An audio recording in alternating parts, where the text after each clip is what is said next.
নমস্কার বন্ধুরা, আজকে আমরা আবার স্বাদে গন্ধের পক্ষ থেকে চলে এসেছি আপনাদের সঙ্গে একটা নতুন রেসিপি নতুনভাবে শেয়ার করার জন্য।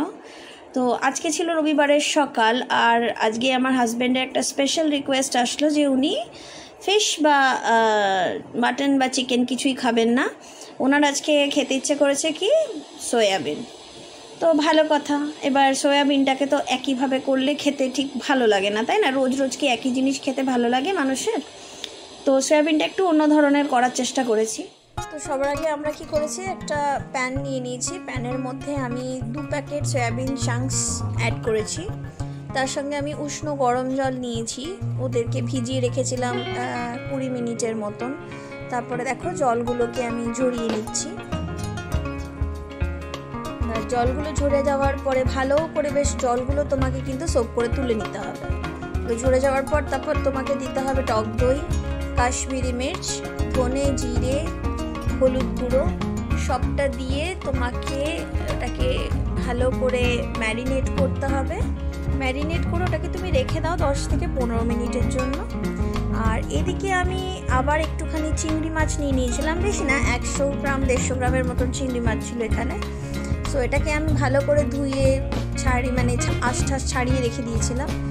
আর আমার যেটুকু ইনগ্রিডিয়েন্ট লাগছে তৈরি করতে, সেটা লাগছে নুন, হলুদ, জিরের গুঁড়ো, ধনের গুঁড়ো, কাশ্মীরি মির্চ, আর লাগছে আদা, রসুন, পেঁয়াজ, টমেটো, আর 2টো কাঁচা লঙ্কা আর তেজপাতা।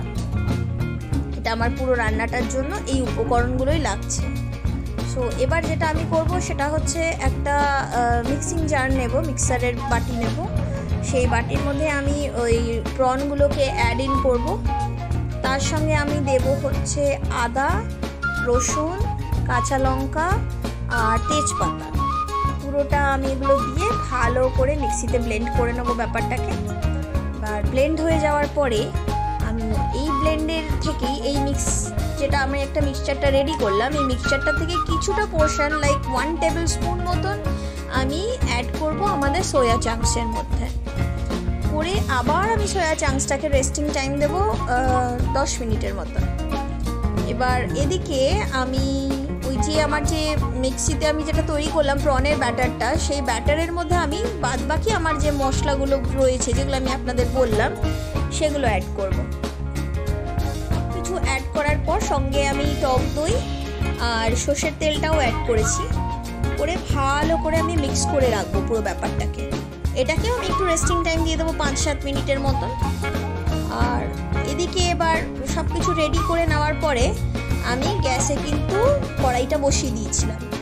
তো কড়াইটা ভালো করে গরম হয়ে গেছে। এবার আমি এতে দিয়ে দিচ্ছি সর্ষের তেল।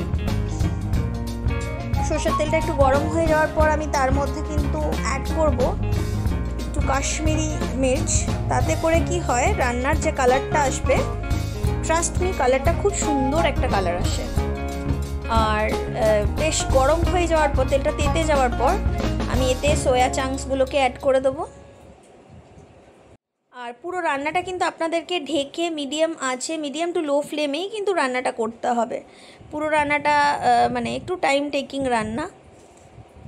সো ভালো করে নাড়াচাড়া করে আপনারা ঢেকে দেবেন ব্যাপারটাকে। এবার কিছুক্ষণ পর 2-3 মিনিট পর ঢাকাটা তুলে তাতে আমরা এবার কিন্তু প্রনটাকে অ্যাড করব। ওই যে আমরা ব্যাটারটা রেডি করেছিলাম প্রনের, সেই ব্যাটারটাকে আমরা অ্যাড ইন করে দিলাম।